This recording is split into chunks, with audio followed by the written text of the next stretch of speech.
ക്രിസ്തുവിൽ എത്രയും സ്നേഹം നിറഞ്ഞവരെ, ആസന്നമാകുന്ന ക്രിസ്തുമസിൻ്റെ ആശംസകൾ ഏറെ സ്നേഹത്തോടുകൂടെ നിങ്ങൾക്ക് ഓരോരുത്തർക്കും ആശംസിക്കുകയാണ്. ഒരിക്കൽ ക്രിസ്തുമസ് ആഘോഷത്തിൻ്റെ ഭാഗമായി ദേവാലയത്തിൽ നിന്ന് ആ ഇടവകയിലെ എല്ലാ വീടുകളിലേക്കുമുള്ള ക്രിസ്തുമസ് നക്ഷത്രങ്ങൾ കൊടുക്കാനായിട്ട് തീരുമാനിച്ചു. അത് വാങ്ങിക്കാൻ വന്ന 2 കുട്ടികളിൽ ഒരുവൻ നക്ഷത്രം സന്തോഷത്തോടെ വാങ്ങിച്ചു.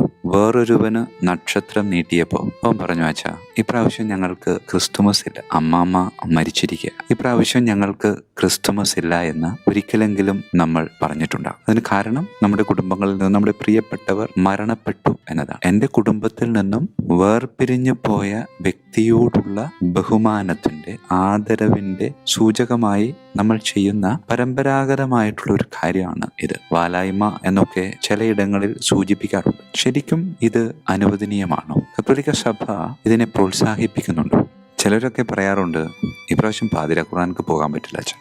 കാരണം എന്താ? കാരണം അമ്മ മരിച്ചിരിക്കുക, അതുകൊണ്ട് രാവിലെ കുർബാനയ്ക്ക് വരാം. പ്രിയമുള്ളവരെ, പാതിര കുർബാനയ്ക്ക് വന്നതുകൊണ്ട് എന്താ കുഴപ്പം? അങ്ങനെ ചോദിക്കുമ്പോൾ അവർ പറയുന്ന ഒരു കാര്യമുണ്ട്, മറ്റുള്ളവരെന്ത് വിചാരിക്കും? മറ്റുള്ളവരെ കാണിക്കാൻ വേണ്ടിയിട്ടല്ലല്ലോ നമ്മുടെ വിശ്വാസം. രാത്രി സിനിമക്ക് പോകുന്നതിന് കുഴപ്പമില്ല, രാത്രി മറ്റു പല സ്ഥലങ്ങളിലൊക്കെ കറങ്ങി നടക്കുന്നതിനൊന്നും ഒരു കുഴപ്പമില്ല. പക്ഷേ ആരെങ്കിലും പ്രിയപ്പെട്ടവർ മരണമടഞ്ഞാൽ നമ്മൾ പാതിരാ കുർബാനയ്ക്ക് പോകരുത്. മത്തായിയുടെ സുവിശേഷം 2-ാം അധ്യായം 9-ാമത്തെ തിരുവചനം, കിഴക്ക് കണ്ട നക്ഷത്രം അവർക്ക് മുമ്പേ നീങ്ങിക്കൊണ്ടിരുന്നു, അത് ശിശു കിടക്കുന്ന സ്ഥലത്തിന് മുകളിൽ വന്നു നിന്നു. 3 പൂജരാജാക്കന്മാരെ പറ്റി വചനത്തിൽ പറയുന്നില്ല. ഈ പൂജരാജാക്കന്മാർക്ക് ദൈവം നൽകിയ ഒരു GPS ആയിരുന്നു, ഒരു ഗൂഗിൾ മാപ്പ് ആയിരുന്നു ഈ നക്ഷത്രം. അത് അവർക്ക് മുമ്പിൽ ഇങ്ങനെ ചലിച്ചുകൊണ്ടേയിരുന്നു. അത് എവിടെയാണോ വന്നു നിന്നത് ആ നിന്നിടം ക്രിസ്തു ജനിച്ച ഇടമായിരുന്നു. നാം നമ്മുടെ വീടുകളിൽ നക്ഷത്രം ഇടുമ്പോൾ അതൊരു പ്രഘോഷണമാണ്. ഈ വീട്ടിൽ ക്രിസ്തു ജനിച്ചിരിക്കുന്നു, ഈ വീടിൻ്റെ അധിപൻ ക്രിസ്തുവാണ്, ഈ വീടിൻ്റെ രാജാവ് ക്രിസ്തുവാണ്. അങ്ങനെ നക്ഷത്രത്തിന് വലിയൊരു പ്രഘോഷണത്തിന്റെ പാരമ്പര്യമുള്ളപ്പോൾ എൻ്റെ വീട്ടിൽ എൻ്റെ പ്രിയപ്പെട്ട ഒരാൾ മരണമടഞ്ഞു എന്ന് പറഞ്ഞുകൊണ്ട് അതിനേക്കാളും പ്രിയപ്പെട്ട ഒരാളുടെ സാന്നിധ്യം എൻ്റെ വീട്ടിലില്ല എന്ന് പ്രഘോഷിക്കുന്നത് എത്രയോ മോശപ്പെട്ട ഒരു കാര്യമാണ്. വീട്ടിൽ നമ്മുടെ പ്രിയപ്പെട്ടവർ മരണമടയും, സത്യമായിട്ടുള്ളൊരു കാര്യമാണ്. നമ്മളും ഒരിക്കൽ മരിക്കും. നാം മരണമടഞ്ഞ് സ്വർഗത്തിലേക്ക് ഇങ്ങനെ യാത്രയാകുമ്പോൾ മുകളിൽ നിന്ന് താഴേക്ക് നോക്കുമ്പോൾ എല്ലാ വീട്ടിലും ക്രിസ്തു ഈ വീടിൻ്റെ നാഥനാണ് എന്ന് പ്രഘോഷിച്ചുകൊണ്ട് നക്ഷത്രം ഇങ്ങനെ കത്തി നിൽക്കുമ്പോൾ എൻ്റെ വീട്ടിൽ മാത്രം അത് കാണാതെ വരുമ്പോൾ സങ്കടം ഉണ്ടാവില്ലേ? അതുകൊണ്ട് എൻ്റെ കുടുംബത്തിൽ നിന്ന് വേർപിരിഞ്ഞു പോയ എൻ്റെ പ്രിയപ്പെട്ടവരുടെ ആത്മാവ് വേദനിക്കാതിരിക്കണമെങ്കിൽ ക്രിസ്തു ഈ വീട്ടിൽ ഉണ്ട് എന്ന പ്രഘോഷണം പ്രഖ്യാപിക്കുന്ന നക്ഷത്രം എൻ്റെ വീടിൻ്റെ ഉമ്മറത്ത് തെളിഞ്ഞിരിക്കണം. മരണം അവസാനമല്ല. എൻ്റെ വീട്ടിലെ പ്രിയപ്പെട്ടവർ വേർപിരിഞ്ഞു പോയി എന്ന ഒറ്റ കാരണത്താൽ ക്രിസ്തു ഈ വീട്ടിലുണ്ട് എന്ന് പ്രഘോഷിക്കുന്ന നക്ഷത്രം ഇടാതെ പോകുമ്പോൾ ഞാൻ മരണം ഒരു അവസാനമാണെന്ന് പ്രഖ്യാപിക്കുകയല്ലേ?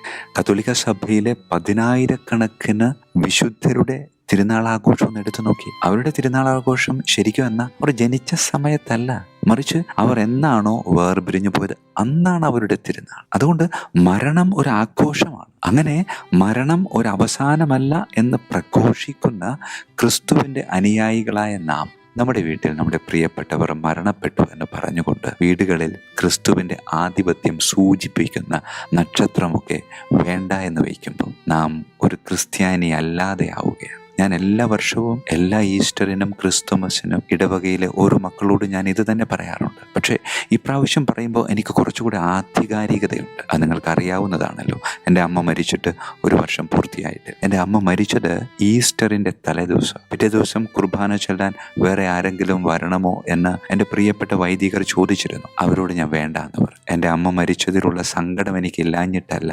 വൈദികനായി 20 വർഷം പൂർത്തിയാകുമ്പോൾ കഴിഞ്ഞ 20 വർഷം ഞാൻ ഈസ്റ്റർ കുർബാന അർപ്പിച്ചിട്ടുണ്ടെങ്കിലും ഈ കഴിഞ്ഞ വർഷം അർപ്പിച്ച ഈസ്റ്റർ കുർബാന അത് ദൈവത്തിൻ്റെ വല്ലാത്തൊരു കൃപ ആസ്വദിക്കുന്ന ഒരു നിമിഷമായിരുന്നു. ക്രിസ്തു മരണത്തിൻ്റെയും അതിനാഥനാണെന്ന് പ്രഖ്യാപിക്കുന്ന വിശുദ്ധ ബലി ഈസ്റ്ററിൽ അർപ്പിച്ചപ്പോൾ എൻ്റെ അമ്മയുടെ ഭൗതിക ശരീരം അടക്കം ചെയ്തിട്ടുണ്ടായിരുന്നില്ല. പക്ഷേ അമ്മയുടെ ആത്മീയ സാന്നിധ്യം ആസ്വദിച്ചുകൊണ്ട് വലിയ വിശ്വാസത്തോടുകൂടെ ആ ബലി അർപ്പിച്ചു. അതിനാൽ പ്രിയമുള്ളവരെ, ഇത് നിങ്ങളോട് പറയുമ്പോൾ നമ്മുടെ കുടുംബങ്ങളിൽ പലപ്പോഴും പലരും മരണമടഞ്ഞേക്കാം.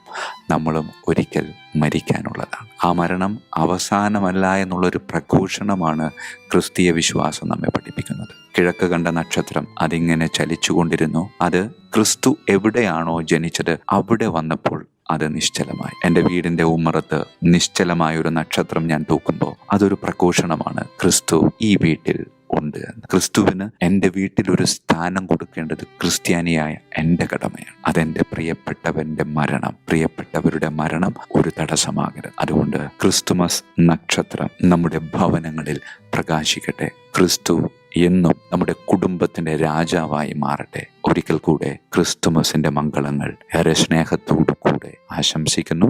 ദൈവം നമ്മെ എല്ലാവരെയും സമൃദ്ധമായി അനുഗ്രഹിക്കും.